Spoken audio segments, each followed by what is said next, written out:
Bonjour chers amis créatifs, dans cette nouvelle vidéo depuis l'île Manitoulin où nous sommes actuellement avec Martine en voyage, je vous propose le premier prompt de journal créatif en voyage. Alors, ce premier prompt, vous pouvez le prendre de façon très symbolique.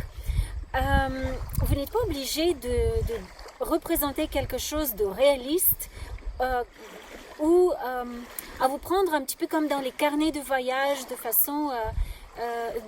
façon assez littérale en fonction de ce que vous observez. Vous pouvez vraiment vous en saisir de façon un petit peu abstraite et symbolique. Donc, qu'est-ce que c'est? Essayez de saisir et de représenter votre énergie de départ. Je m'explique et je vais illustrer aussi avec ma première double page du carnet. Donc, créez une double page qui représente pour vous votre départ. Essayez de trouver un symbole qui représente votre énergie de départ. Est-ce que c'est une route ouverte? Est-ce que c'est un voyage en voiture? Est-ce que c'est un voyage en avion, dans l'air? Est-ce que c'est plutôt votre valise ou votre sac à dos comme symbole? Le nombre de symboles peut être infini, c'est en fonction de votre situation et de votre voyage. Même une porte ouverte, une fenêtre ouverte peut être un symbole du départ de voyage. Alors je vous partage ma double page, je me sens en confiance avec vous, je sens que je peux le faire, je vais aussi interpréter un petit peu comment je l'aperçois et ce sera peut-être plus clair pour vous. Donc en plus de votre symbole, je vous invite à intégrer un élément que vous connaissez déjà sur votre destination. Personnellement, je ne connaissais pas grand-chose parce que c'est surtout Martine qui a préparé ce voyage sur l'île Manitoulin, qui a fait les recherches, les trajets, qui a étudié les cartes. Moi, j'étais très occupée avec la préparation du Festival de la créativité. Et à mon départ, tout ce que je savais sur l'île Manitoulin, c'est que c'est une île dans le lac Huron au Canada et que c'est la plus grande île sur Terre dans un lac d'eau douce. Et la deuxième chose que je connaissais, c'était que c'était la signification du nom de l'île.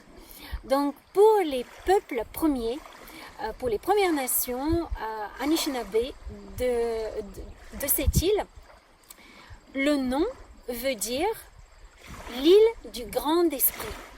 Donc sur ma page, j'ai décidé de symboliser le Grand Esprit comme un soleil. Donc essayez d'intégrer une petite chose que vous connaissez sur votre destination. Et en troisième, intégrez sur votre page une partie d'écriture. La partie d'écriture, c'est vous qui décidez où vous allez la placer. Est-ce que ce sera à l'intérieur de votre symbole? Est-ce que ce sera autour? Est-ce que ce sera dans un coin de votre page? C'est vraiment libre à vous. Je vous montre la mienne et je vous explique un tout petit peu mes choix en lien avec cette destination. Donc voici ma double page que j'estime qu'elle n'est pas terminée. Donc vous voyez, il y a un petit peu d'espace blanc. J'ai symbolisé mon départ en représentant une route parce que nous avons pris la voiture pour ce voyage. Et au-dessus, c'est le symbole du Grand Esprit ou le symbole du soleil qui se fond avec la route, qui nous invite quelque part à prendre cette route. Ma composition est très centrée et pour moi, ça représente mon besoin de centrage parce que j'avais beaucoup de choses à gérer, à organiser et j'avais besoin d'un centrage. Donc j'ai opté pour une double page centrée, symétrique. Des deux côtés de la route, j'ai représenté la végétation. Au-dessus, il y a les nuages qui étaient bien présents au fond de notre route, même si c'était très ensoleillé, et qui pour moi représentent aussi un petit peu comme des petits escaliers, des étapes vers le soleil.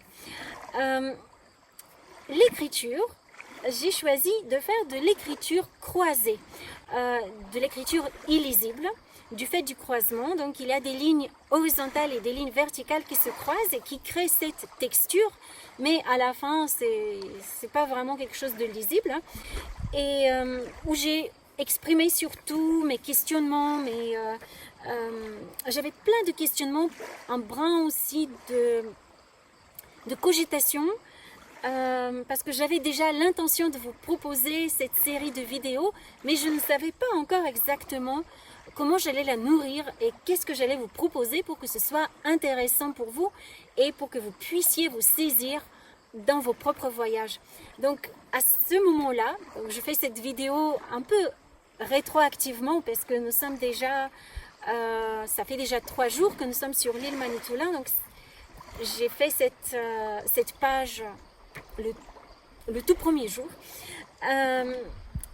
Et ce que je perçois sincèrement, après en regardant ma page, ce n'était pas du tout intentionnel quand je l'ai créée, mais je perçois maintenant cette route un petit peu comme une porte qui s'ouvre et qui déplace de côté en périphérie cette cogitation et cette peut-être un brin de confusion, des idées qui partent dans tous les sens, qui sont vraiment déplacées en périphérie et qui laissent un espace blanc, un espace vide au milieu. Voilà comment cette page me parle. Et maintenant, avec ces 3 journées sur l'île, je me rends compte qu'il y a tellement de silence, tellement de sérénité et de paix sur cette île. Je perçois vraiment cet espace blanc, ce vide quelque part dont j'avais besoin et qui repousse de côté et qui clarifie les idées finalement. Voilà pour mon petit partage. Si vous êtes intéressé et passionné par le thème de la créativité et des voyages, je vous rappelle, n'oubliez pas de réserver votre place gratuite pour le Festival de la créativité 2026 qui cette année aura lieu du 9 au 18 octobre et qui est entièrement gratuit, vraiment 10 journées entièrement offertes d'ateliers créatifs, conférences créatives, d'inspiration et de partage sur le thème de la créativité et plus particulièrement des voyages, de la créativité multiculturelle. Donc le programme est vraiment passionnant, je vous laisse le découvrir, le lien est en dessous de la vidéo en descriptif. Et je vous dis à très bientôt dans le prochain épisode. À bientôt!